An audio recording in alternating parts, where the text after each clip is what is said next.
한국에서 국민학교, 초등학교를 나오셨다면 아마 저와 같은 경험이 있을 겁니다.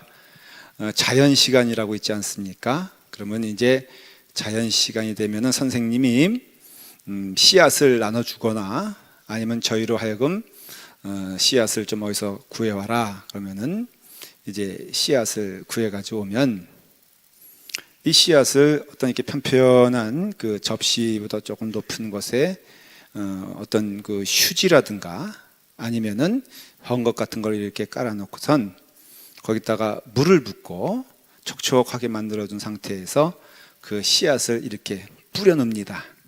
그러면은 신기한 것은 시간이 되면은 그 씨앗이 이렇게 싹이 올라와서 밑에는 뿌리가 내리고 위에는 파릇파릇한 그 생동감 있는 그 줄기들이 올라오게 되죠. 조금 지나면은 그것이 이렇게 이쁘게 자란 그런 나무의 처음 모양이 되는 그 모습이 됩니다. 그런데 신기한 것은 그 나무가 이렇게 조금씩 뿌리가 내리고 그 다음에 줄기가 올라가면은 사라지는 것이 있는데 씨앗은 온데간데 없는 거예요. 그렇죠? 근데 가끔 보면은 그 씨앗이 온전한 모습으로 있는 경우가 있어요. 제대로 뿌려질 곳에 뿌려지지 아니하고 좀 성의가 없어서 이렇게 흩어져서 뿌린 경우가 있는데 그 씨앗의 모습은 하루가 지나고 이틀이 지나도 똑같이 그 씨앗의 모습은 있는데 보니까 거기에 뿌리가 내리고 파란 싹이 올라오는 생명은 보이지 않더라는 것이에요. 여러분, 아주 놀라운 일이 아닙니까? 얼굴 보니까는 전혀 감동이 없는데 저는 정말 놀라웠습니다. 거기에 제가 자세히 보니까는 그 씨앗이 생명을 잉태하기 위해서 말이에요. 피부가 갈라지고요. 껍질이 깨지고 거기서 그냥 온 몸부림을 치면서 자기의 것은 산산조각이 나는데 자기가 산산조각이 남은 날수록 자기의 모습이 없어지면 없어질수록 거기서 생명이 올라오더라고요. 뭐 아멘까지는 할 거 없어요. 이 부분에서는 자연현상이니까. 그러나 일찍이 목사로서 부름받은 저는 그것을 보면서 예수 그리스도의 십자가의 피 흘림을 봤다 이거예요. 감동스럽지 않습니까? 여러분 보니까는 그 씨앗이 싹을 맺기 위해서 반드시 일어나야 될 일은 무엇이냐면은 자기 깨어짐이에요. 내가 없어져야 되는 거예요. 내가 없어져야 거기에 약속된 생명이 파릇파릇하게 올라오는 것을 볼 수가 있습니다. 결론은 씨앗은 자기가 깨져야 새로운 생명을 잉태한다는 겁니다. 근데 우리 주님께서 그 진리를 오늘 말씀에서 성도의 삶이 어떤 모습인가를 보여주고 있어요. 내가 깨져야 하나님의 놀라운 생명이 우리 가운데 잉태된다는 것이에요. 어느 정도냐? 나는 간 곳이 없어요. 나는 없어져요. 그리고 그 안에는 예수 그리스도의 생명이 새롭게 태어나는 것이죠. 주님이 그렇게 먼저 사셨어요. 예수님께서 십자가에 달려 돌아가시기 전 일주일의 사건들이 요한복음에는 기록되어 있어요. 근데 그 일주일 동안의 예수님의 행적과 모습을 보면은 철저히 그것은 예수님이 감당하실 십자가를 표현하고 십자가를 보여주기 위해서 예수님께서 행하시고 그 안에 일어난 일들은 다 그와 같이 십자가를 우리에게 보여주기 위해서 역사된 것들이 증거되고 있어요. 여러분들은 마리아의 그 옥합을 예수님 발 아래 부었던 것을 말씀을 들었습니다. 그리고 마리아가 거기서 끝난 것이 아니라 그 마리아가 자기의 머리카락을 무릎을 꿇고 예수님 발 아래 엎드려 그 향유의 그 옥합에 그 발 아래 예수님께 무릎 꿇고 자기의 머리카락으로 예수님의 발을 씻어줍니다. 뭘 의미하는 거겠습니까? 나를 들여 예수 그리스도의 발 아래 엎드려 나는 죽었습니다 하고 말하는 것이에요. 겸손을 말하는 것입니다. 이제는 나에게는 내가 없습니다. 오직 예수님만 있을 뿐입니다 라고 고백하는 것이에요. 나의 모습이 사람들에게 어떻게 비춰지는가는 관계가 없었습니다. 사실 보면은 어떻게 보면 비웃음의 모습일 수도 있죠, 사람들 보기에는. 그러나 그 여인의 마음 가운데에는 이제는 내가 아닌 예수님이 내 안에 있음을 고백하는 행위인 것입니다. 예수님이 예루살렘에 입성해요. 오늘 본문 말씀 전에 우리 나사로가 죽어서 그 잔치를 베푼 마리아의 잔치 중간에 어떤 내용이 나면은 예수님이 예루살렘에 올라가실 때 나귀의 새끼를 타고 올라가셨다라고 기록되어 있습니다. 예수님께서 이와 같이 왜 사람들이 많이 환영하는데도 불구하고 왜 예수님은 나귀를 타고 가셨느냐? 요한복음 12장 15절에 뭐라고 되어 있냐면은 이는 기록된 바 시온에 따라 두려워 말라. 보라, 너의 왕이 나귀 새끼를 타고 오신다 함과 같더라. 하나님의 말씀이 이루어지기 위해서 그 말씀에 순종하여 이대로 이루어진 것이에요. 이 말씀은 구약에 있는 말씀이 전달된 것인데, 그래서 그 예수님께서 구약의 말씀이 이루어진 것을 보여주시는 것인데, 스가랴 9장 9절에는 아주 구체적으로 설명하고 있어요. 시온에 따라 크게 기뻐할지어다. 예루살렘에 따라 즐거이 부를지어다.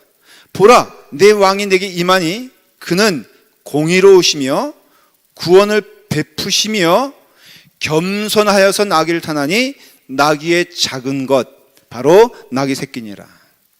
예수님이 나귀를 탄 아주 중요한 이유가 뭐냐면은 겸손하여서 낮아지셔서 나귀를 타되 그 나귀의 새끼까지 낮아지는 그 모습을 우리에게 보여주는 것이에요. 나귀 타는 일은 멋있는 일이 아니거든요. 그 예루살렘의 환호성에 비하면은 멋있는 백마를 타고 가도 부족할 판인데, 예수님께서는 그 뒤뚱거리는 나귀, 그 다음에 나귀 새끼 아주 볼품이 없는 것을 타고 가는 이유는 그는 뭐라고요? 겸손하여서 바로 그와 같이 그 일을 통하여서 예수님의 원하시는 하나님의 뜻이 이루어지는데, 그것은 무엇이냐? 죽어 겸손하여 섬기는 이름을 알 수가 있습니다.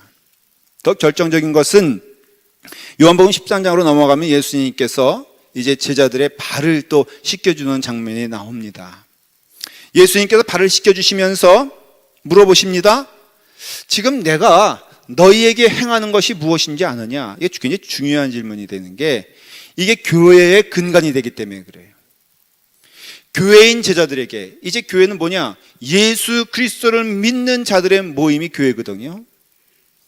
우리가 예수 그리스도를 믿을 때 대체 무엇을 믿고 무엇을 행하느냐가 지금 예수님이 말씀하시는 거예요. 지금 내가 너희에게 행하는 것이 무엇인지 너희가 알고 있느냐라고 하시면서 제자들이 그것을 알기 원하셨던 거예요, 예수님은. 그리고 행하기를 원하셨던 거예요. 그래서 13장 14절에 뭐라고 되어 있냐면은 내가 주와 또는 선생이 되어 너의 발을 씻겼으니 너희도 서로 발을 씻겨주는 것이 옳으니라 그랬어요. 예수님은 제자들의 발을 씻겨주세요. 근데 예수님께서 말씀하지 않으셨어요.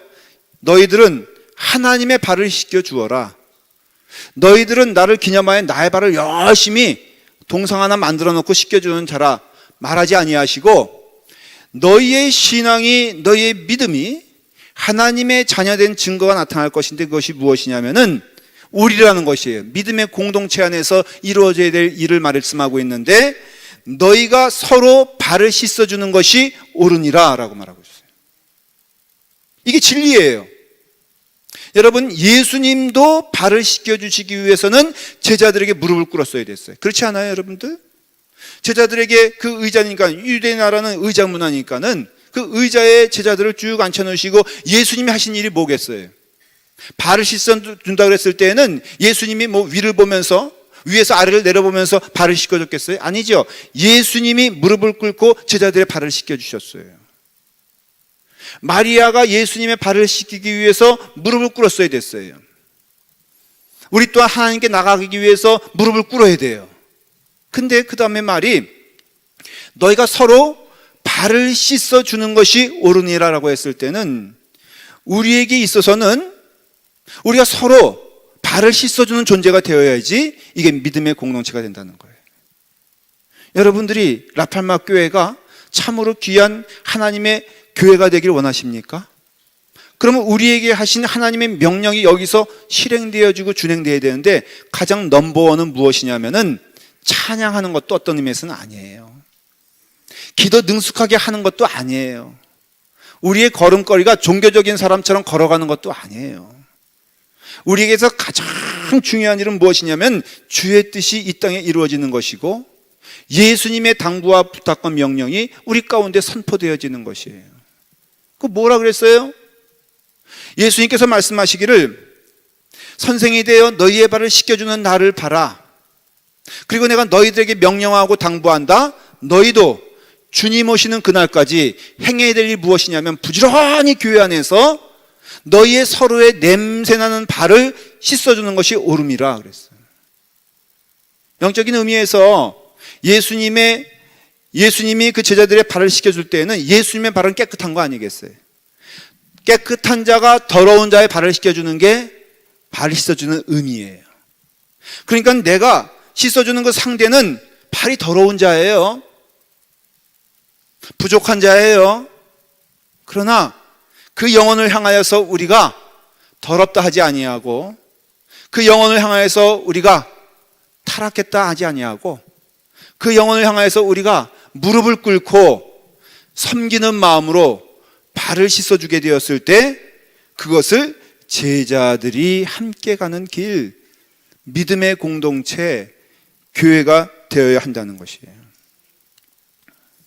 예수님 마지막에는요, 궁극적으로 십자가를 지셨잖아요. 여러분, 십자가가 뭡니까? 빌립보서 2장 8절에 이렇게 십자가를 말해주고 있어요.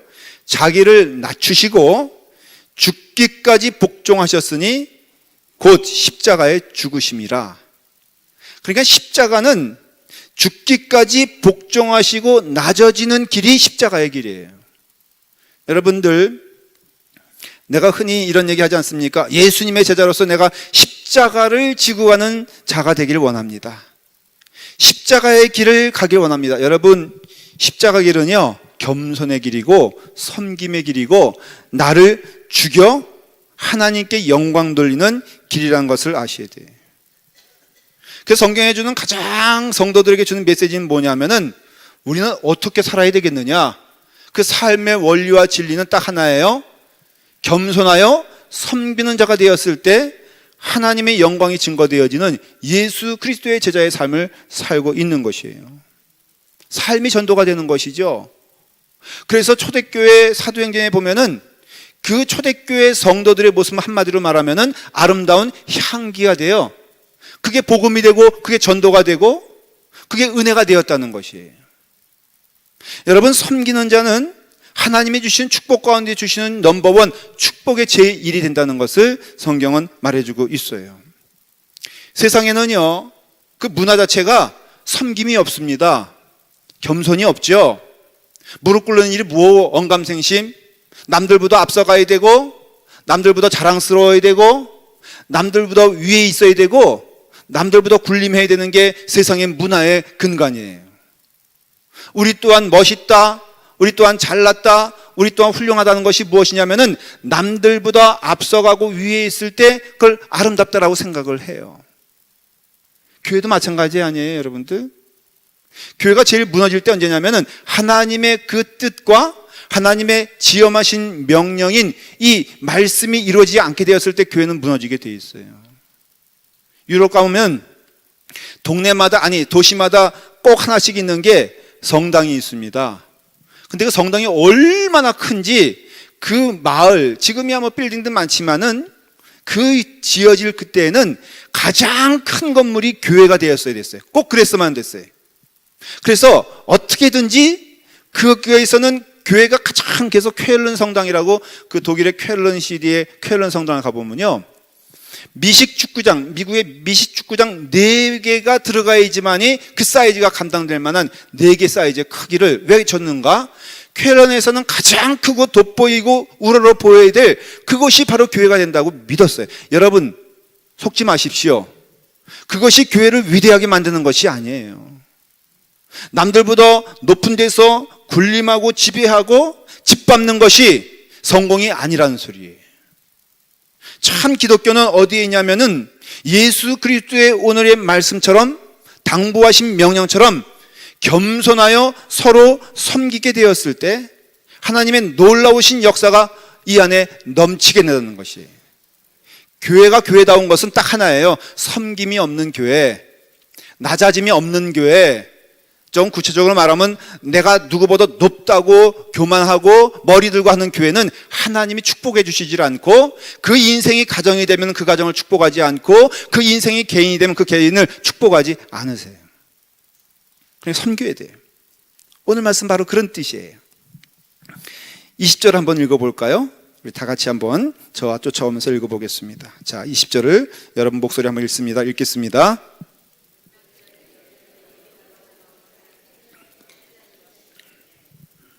헬라인이 몇 명이 있다 그랬죠? 몇 명이 있다 그랬죠?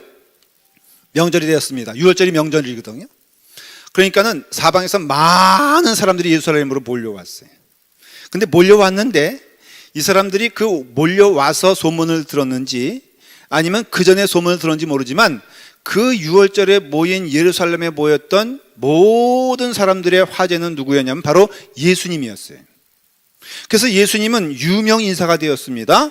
병든 자를 고쳤죠. 그 다음에 혈병 앓는 여인을 고쳤죠. 38년 된 병자를 고쳤죠. 5,000명을 먹이셨죠. 궁극에는 죽었던 나사로를 살리셨죠. 이 모두 하나하나가 다 놀라운 일들인데, 이러한 일들을 예수님께서 행하시니까는 많은 사람들이 예수님을 만나러 왔으며 많은 병자들이 예수님께 나왔을 것임은 분명한 것입니다. 많은 사람들이 모일 때 그 가운데 오늘 말씀이 나오는 헬라인 몇 사람이 있었어요. 이 사람이 예수님을 만나기 원하는데 도저히 예수님 만나기 어려우니까 누굴 찾아가냐면은 예수님의 제자 가운데 빌립이라는 사람을 찾아갑니다. 왜 빌립일까? 빌립이란 이름 자체가 필립, 이 사람의 이름은 헬라 이름이에요. 그러니까는 그 당시 쓰였던 아람말, 뭐 우리로 말하면은 뭐 한국말 가운데 영어 쓰는 사람이 있으면 참 좋잖아요. 마찬가지로 빌립은 아주 헬라어에 능통했을 것이다, 우린 추측할 수 있어요. 그러니까는 이 헬라 사람들이 빌립을 찾아왔고요. 또 영적인 의미에서 빌립을 찾아온 이유는 빌립이 잘하는 것이 있어요. 전도를 잘했어요. 그래서 여러분들, 이 빌립이 가장 잘했던 말이 뭔지 아십니까? 와서 봐라 이거예요. 전도는 그렇게 하는 거예요. Come and see. 못하겠어요? 이거 하면 잘 되는 거예요. 여러분들 주변에서 와서 봐라. 우리 교회를 초대할 때도 여러분 우리 교회 와서 봐라. 누구 보라는 거예요? 예? 여러분들 누구 보라는 거예요? 예. 일부에서 물어봤더니 우리 김도민 목사님을 보러, 천만의 말씀. 예수님 보러 오라 이거예요. 이것만 잘했어요. 빌립에게서 나다나엘에 가서 친구에게 뭐라고 말합니까? 내가 누구를 만났는데 예수라, 와서 봐라. 나다나엘이 아니 나사렛에 무슨 귀한 것이 나겠느냐 조롱할 때도 빌립이 딱 한 얘기예요. 와서 봐라. 그러니까 빌립이 그걸 잘했기 때문에 이제 그 헬라 사람들이 빌립에게 말을 했겠지요. 빌립이 안드레를 통해서 예수님께 나아가서 이모저모해서 헬라 사람들이 이 자리에 왔습니다. 예수님 좀 만나주시길 원합니다. 그래서 만난 것 같아요. 만났는데 예수님께서 23절에 다짜고짜 무슨 말씀하시냐면은 이런 말씀하십니다. 다 같이 읽습니다. 예수께서 대답하여 이르시되 인자가 영광을 얻을 때가 왔도다. 이거 사실은 동문서답 같아요. 왜냐하면 뜬금없이 갑자기 예수님께서 뭐 받겠다고요? 영광을 받겠다고요. 예수님이 헬라 사람들 앞에서 뭐라고 말하냐면 이제는 때가 되었다. 인자가 영광을 받을 때가 되었다. 기독교에서 내려오는 이야기가 있어요. 성경 이야기는 아니에요. 안 맞을 수도 있어요. 근데 이 이야기를 해석하면서 이렇게 기독교 역사는 설명해 주고 있어요. 무슨 얘기냐면 이 헬라 사람들이 찾아온 이유는 이 사람들은 그 정부의 고관의 높은 자리에 있는 관리였다는 겁니다. 근데 이 그리스, 이 헬라 지역은 나라가 이게 도시별로 되어 있잖아요. 그래서 우리가 잘 알고 있는 아테네라든가 아니면 스파르타라든가 이런 도시들이 도시국가가 있는데 그 도시국가 가운데 아주 조그만 에데사라는 나라가 있었다는 것이에요. 근데 이 에데사라는 나라의 왕의 아들이 문둥병에 걸려가지고 이 문둥병을 치유해야 되는데 소문에 예수란 자가 와서 기도만 해주면은 이 문둥병이 낫더라라는 소문이 들었다는 거예요. 그래서 헬라 사람들이 그 정부의 그 조직을 해가지고 사절단을 만들어서 예수님께 와서 제안을 했다는 것입니다. 이거는 기독교 역사에 있던 얘기예요. 제안을 했는데 뭐라고 했느냐? 당신이 와서 에데사 왕의 아들만 고쳐준다면은 당신은 지금 여기서 듣자니까는 이제 죽게 되었다는데 유대인들이 죽이려고 한다는데 제사장들이 죽이려고 한다는데 당신이 에데사에 와서 왕의 아들만 고쳐줄 수 있다면은 당신은 에데사에서 부경화를 누리면서 편하게 살 수 있을 것입니다 라고 제안했다는 것이에요. 그 제안을 들은 예수님께서 하신 말씀이 무엇이냐면은 이제는 때가 되었으니 인자의 영광을 얻을 때가 왔도다라는 것이에요. 이 말의 뜻은 무엇이냐면은 너희의 영광과 나의 영광은 틀리다는 것이고 너희가 가는 길과 나의 길은 틀리다는 것이에요. 여기서 인자라고 할 때 예수님을 표현할 때 하나님의 아들이시오라고 하지만 인자라는 표현을 쓸 때는요, 예수님 스스로 인자라고 하실 때는 반드시 거기에 뭐가 있냐면은 사명이 함께 가는 것이에요. 아, 때가 되었다, 하나님의 일을 하게 되었다, 하나님의 일의 때가 있다 말할 때 꼭 뭐라고 말씀하시냐면 인자라고 말하는 것이에요. 그래서 예수님께서 인자의 영광을 얻을 때가 있다는 것은 이것은 궁극적으로 뭘 말하냐면은 십자가의 길을 말하고, 이 십자가의 길은 무엇이냐라고 하면서 예수님께서 이 말씀하신 다음에 제자들을 앉혀놓고선 발을 씻어주시면서 내가 너희에게 이렇게 하는 것처럼 너희도 이와 같이 하는 것이 옳으니라, 바로 그 말씀하신 거예요. 그러니까 인자의 영광은 그 십자가를 지시는 것이고, 그 다음에 예수님께서 믿음의 본질과 요체를 말씀하실 때 딱 하나는 바로 이와 같이 너희들이 내가 영광을 받기 위하여 나가는 이 자리에 너희들도 함께 가야 되겠는데 그 길은 무엇이냐? 24절을 설명하고 있는 거예요. 인자의 영광이 무엇인지 다 같이 읽습니다. 시작. 내가 진실로 진실로 너희에게 이르노니 한 알의 밀이 땅에 떨어져 죽지 아니하면 한 알 그대로 있고 죽으면 많은 열매를 맺느니라. 이 말씀하신 거예요. 예수님께서 인자의 영광을 얘기할 때는 그 아데사 왕이 제안하는 그런 높고 영화로운 자리가 아니라 나의 영광의 길은, 나의 참된 영광은 바로 십자가에 있는데 이 십자가의 길은 무엇이겠느냐? 바로 한 알의 밀이 땅에 떨어져 죽지 아니하면 한 알 그대로 있는데 그 한 알이 떨어져 죽는다면은 많은 열매를 맺게 되는 것처럼 우리의 삶을 통하여, 예수님의 삶을 통하여 십자가에 달려 돌아가심으로 한 사람이, 로마서에서는 그렇게 돼 있잖아요. 한 사람이 죽음으로써 많은 사람이 구원을 누렸고 많은 사람이 평화를 누렸다고 성경은 기록하고 있잖아요. 예수님이 죽으심으로 우리가 살았다 그랬어요. 그래서 예수님은 죽으셨어야만 됐고 그것이 하나님의 길이고 순종의 길이고 하나님이 명하신 길이라 이것이에요. 이것이요 성경의 전체가 주제가 됩니다. 28절에 인자가 온 것은 섬김을 받으려 함이 아니라 도리어 섬기려 하고 자기 목숨을 많은 사람의 대속물로 주려 함이라. 마태복음에는 이 내용들을 이렇게 설명하고 있어요. 도리어 섬기려 하고 자기 목숨을 많은 사람의 대속물로 주려 함이니라. 예수님께서 이 말씀하시면서 마태복음 13장에 비유를 하십니다. 말씀이 떨어지고 씨앗이 떨어지는데 여기에는 네 밭이 있어요. 돌밭이 있고요, 그 다음에 길밭이, 길가의 밭이 있고요, 가시덤불의 밭이 있고요, 좋은 옥토의 밭이 있는데 아주 유일하게 좋은 옥토에 떨어진 그곳에만 씨가 떨어져서 싹이 나고 뿌리가 내리고 푸른 숲이 됐다는 것이죠. 근데 나머지 세 그 길가밭과 돌짝밭과 가시밭은 공통점이 있는데 한결같이 거기에 떨어진 씨는 썩지 않으려고 몸부림치니까는 그냥 그대로 있더라 이거예요. 그게 공통점이에요. 그러니 그 떨어진 그것이 척박한 땅임에 분명하지만은 그러나 그 씨는 죽지 않으려고 그 자리에 있으니까는 싹이 안 나는 거예요. 좋은 땅이라는 것은요 우리가 썩어져 가는 땅이고요, 좋은 땅이라는 것은요 우리가 없어지는 땅이고요, 좋은 땅이라는 것은요 내가 피부가 갈갈이 찔거지는 그런 내 죽임, 나의 죽음을 통하여서 하나님의 놀라운 역사가 일어난다는 것이에요. 여러분, 기독교의 진리와 영광은 어디에 있는지 아십니까? 내가 죽어 하나님의 영광 가운데 남을 살리는 일이, 이웃을 살리는 일이 영혼을 살리는 일이 기독교의 큰 진리가 된다고 말하고 있어요. 어디든지 그렇죠? 이것이 삶에 있어서 우리 가운데 임하는 십자가는 자칫 조그만 걸 수도 있어요. 맞아요. 아주 사소한 것일 수도 있어요. 여기서 내가 죽는 역사가 일어나지 않으면은 결코 열매가 없어요. 집안에서도요, 되는 집안은요, 이 가정주부가 있다고 하십시다. 엄마가 있으면은, 엄마가요, 자기 입맛에 따라서만 살면은, 자긴 살지 몰라도 다 죽습니다. 저는 국수를 굉장히 좋아해요. 칼국수를 좋아해요. 조심스러워요. 또 괜히 칼국수만 주실까봐. 그 집사람이 와가지고는 우리 집안의 가풍을 보니까 이 집안은 맨날 하루에 라면 아니면 칼국수를 먹어야 되는 집안이에요.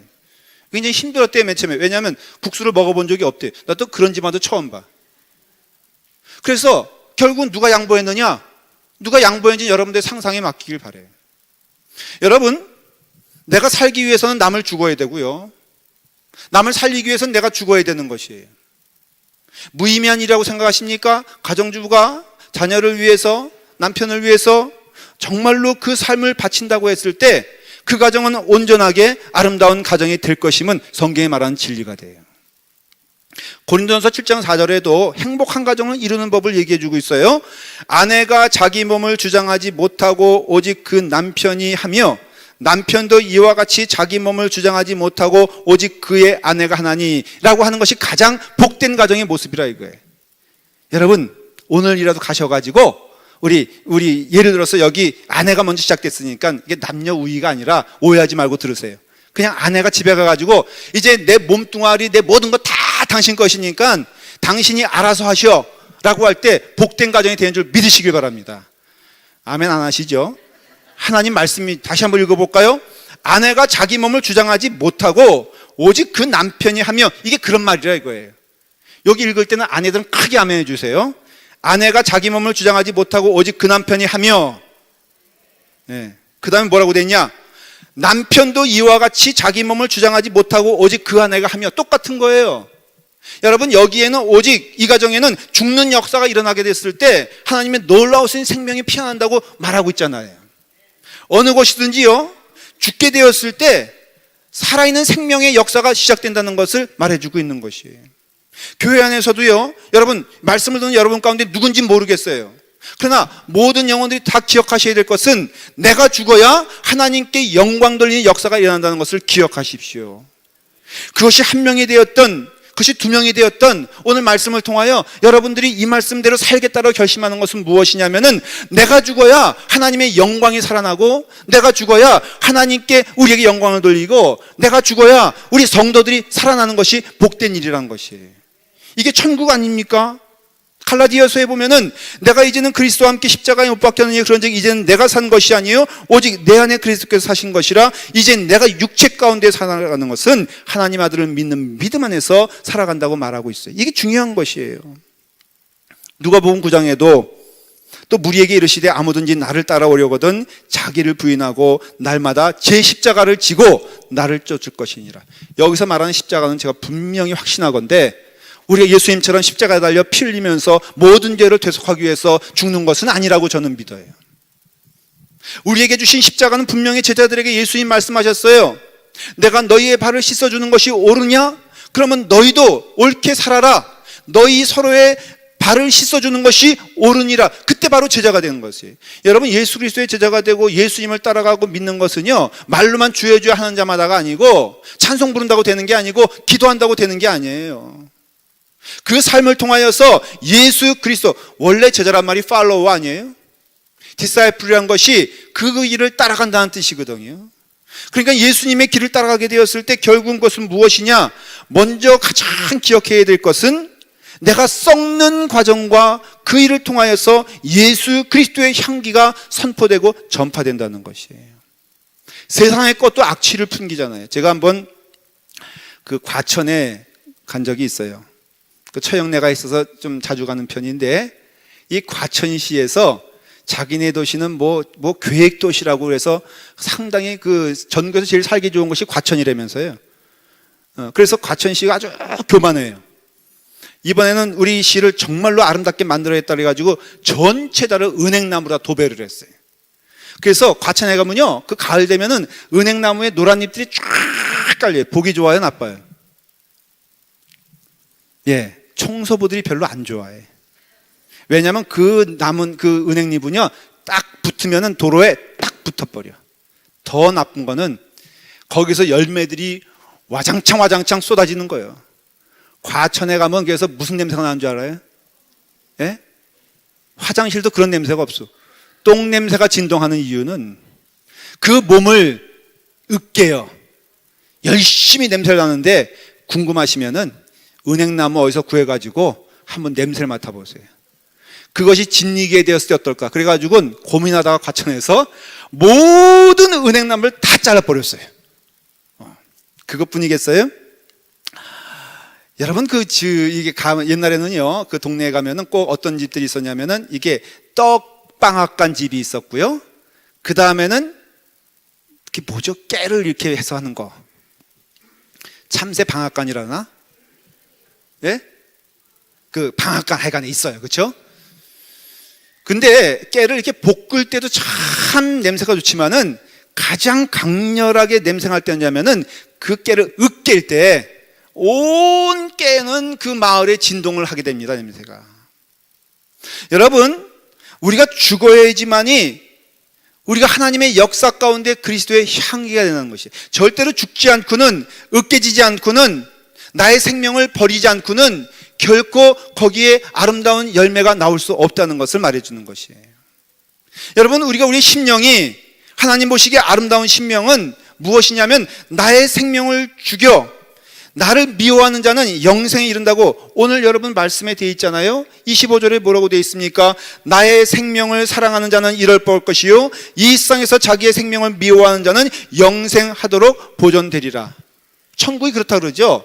자, 가보지 못했지만은 천국에 대한 예언을 하는데 제 마음에 쏙 드는 게 이 팔에다 기부스가 있다는 거예요.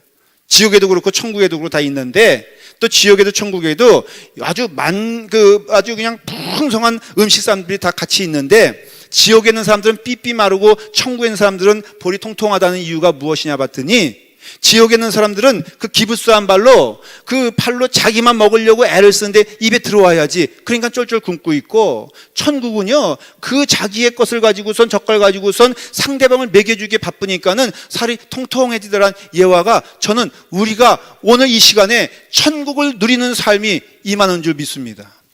저는 교회가 그런 교회가 되었으면 좋겠어요. 우리가 참된 교회라고 한다면은, 하나님께서 기뻐하시는 교회는요, 서로 섬기는 사람이 넘치는 교회가 복된 교회예요. 여기에 나는 죽어지고 나는 없어지고 오직 내 옆에 있는 영혼들이, 내 옆에 있는 그 영혼들이 하나님의 은혜 안에서 살찌워지고 복된 삶을 살아가는 것이, 여러분, 그것이 영생을 누리는 복이라고 약속해 주셨어요. 미우라 아에코라는 일본의 유명한 작가가 있습니다. 이 사람이 실제로 뭘 경영했냐면 슈퍼마켓을 경영했어요. 마을에서 그저 크지 않은 슈퍼마켓을 경영을 했는데, 근데 어느 날 한 얼마 떨어지지 않은 곳에 또 슈퍼마켓이 생긴 거예요. 근데 이 사람들은 좀 어려웠는지 그렇게 크지 않게 슈퍼마켓을 시작했답니다. 이 미우라 아야코는 하나님의 사람이에요. 남편과 잠자리에 들기 전에 얘기를 합니다. 여보, 저 옆에 이제 저 슈퍼마켓이 생겼는데 어떻게 하면 좋을까? 서로 대화를 합니다. 어떻게 하면 좋을까? 그래, 이제 저 슈퍼마켓이 자리를 잡을 수 있도록 우리가 이게 품목을 좀 줄여서 우리가 가져오는 물건은 좀 적게 하고 저기에서 좀 많이 팔 수 있도록 좀 도와주십시다. 망했어요? 아니요, 망하지 않았어요. 하나님의 놀라운 역사는 어디서 일어나냐면은, 나를 죽여 정말로 은혜 안에서 내가 죽게 되었을 때 하나님의 놀라우신 그리스도의 향기가 우리 가운데 넘치게 될 것이에요. 여러분, 그리스도의 향기는요, 무엇인가 으깨져야 나오는 것이 향기고, 향기란 것 자체가 누군가 죽어야짐이 나오는 것이 향기라면은 그 죽음의 길에 우리가 서 있고, 이것이 꼭 십자가의 높은 장대에 달리는 것이겠습니까? 우리의 삶 가운데 우리의 삶의 태도와 우리의 모든 것들이 나를 위주로 하는 것이 아니라 상대를 배려하고 기뻐하며 즐거워하며 그 영원히 살아가는 기쁨을 누릴 수 있도록 내가 돕는 것, 내가 함께 하는 것, 내가 먼저 무릎을 꿇는 것, 서로 말하기를 네가 먼저 무릎 꿇어 말하지 아니하고 내가 먼저 무릎을 꿇었을 때 하나님의 놀라우신 향기의 축복이 우리 가운데 넘치게 되면 저는 라팔마 교회가 그런 교회가 되기를 간절히 축원을 드립니다. 참된 우리가 예수님의 제자라면은 그 길을 따라간다면은 주님께서 가신 그 길은 섬김의 길이고 겸손의 길이고 십자가의 길이라면은 우리에게도 그 길을 허락하신 그 은혜를 깨달아 그 길 가는 여러분 되기를 간절히 축원을 드립니다. 기도하겠습니다. 아버지 하나님, 우리 안에 은혜를 주셔서 우리의 삶을 통하여 섬기는 삶을 살게 하시고 겸손의 삶을 살게 하시고 아버지 하나님, 주님의 말씀의 그 지엄하심이 우리 가운데 임하여 아버지 하나님, 한 알의 밀이 땅에 떨어져 참으로 죽는다면 많은 열매를 맺는다고 하셨사오니 그 열매 맺는 저희가 될 수 있도록 인도하여 주시옵소서. 예수님의 이름으로 기도드리옵나이다. 아멘.